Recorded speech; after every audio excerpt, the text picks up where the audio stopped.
So ఇంకొక అందరికీ కామన్గా ఉండే డౌట్స్, నీ రీప్లేస్మెంట్ చేయించుకున్న తర్వాత ఏమన్నా రిస్ట్రిక్షన్స్ ఉంటాయా, ఏమైనా జాగ్రత్తలు తీసుకోవాలా?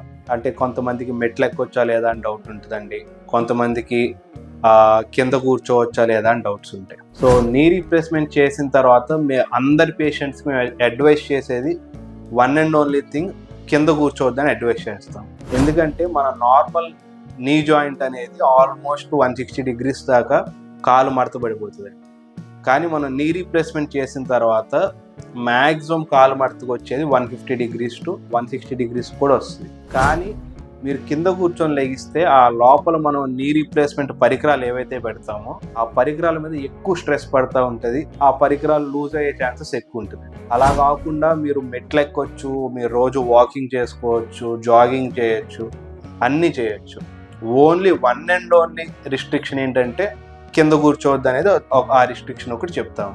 ఇంకా నీ రీప్లేస్మెంట్లో చాలా మందికి డౌట్స్ ఏంటంటే ఇంప్లాంట్స్ ఏమున్నాయి, ఇంప్లాంట్స్ రకరకాల ఇంప్లాంట్స్ ఉన్నాయి, ఆ ఇంప్లాంట్స్తో మనకి ఏమైనా అవుట్కమ్ మారుతుందా అనేది చాలా మందికి కూడా డౌట్ ఉంది. So most of the times ఇంప్లాంట్స్తో కంటే మనం చేసే సర్జికల్ ప్రొసీజర్ వల్లే అవుట్కమ్ అనేది డిపెండ్ అయి ఉంటుంది. సో సర్జికల్ ప్రొసీజర్ అంతా నార్మల్గా చేస్తే లోపల మనం ఎటువంటి ఇంప్లాంట్ వేసినా కానీ పేషెంట్కి ఏ ప్రాబ్లము ఉండదు. సో ఎందుకంటే మా పర్సనల్ ఎక్స్పీరియన్స్లోనే పేషెంట్స్కి మేము వైడ్ వెరైటీ ఆఫ్ రేంజెస్లో ఇంప్లాంట్స్ అనేవి వాడాం. సో ఈవెన్ బేసిక్ ఇంప్లాంట్ వాడిన పేషెంట్కి ప్లస్ మనం కాస్ట్లీయెస్ట్ ఇంప్లాంట్ వాడిన పేషెంట్కి ఇద్దరిలో మన సర్జికల్ ప్రొసీజర్ నార్మల్గా ఉంటే ఇద్దరిలో పెద్ద ప్రాబ్లం ఏం కనపడలేదు మాకు.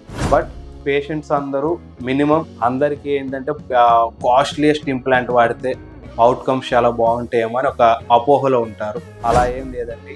మన సర్జికల్ ప్రొసీజర్ ఏదైతే మనం మంచి సర్జికల్ ప్రొసీజర్లో చేస్తున్నామో సర్జికల్ ప్రొసీజర్ కరెక్ట్గా ఉంటే మీకు వచ్చే అవుట్కమ్స్ కూడా బాగా పర్ఫెక్ట్గా ఉంటాయి. ఇంప్లాంట్ రిలేటెడ్గా ఉండేది చాలా తక్కువ, అబౌట్ 5% ఉంటుందండి ఇంప్లాంట్ రిలేటెడ్ అవుట్కమ్స్ అనేది. సో సర్జికల్గా మనం చేసే ప్రొసీజర్ కరెక్ట్గా చేస్తే మీకు ఏ ప్రాబ్లము రాదు.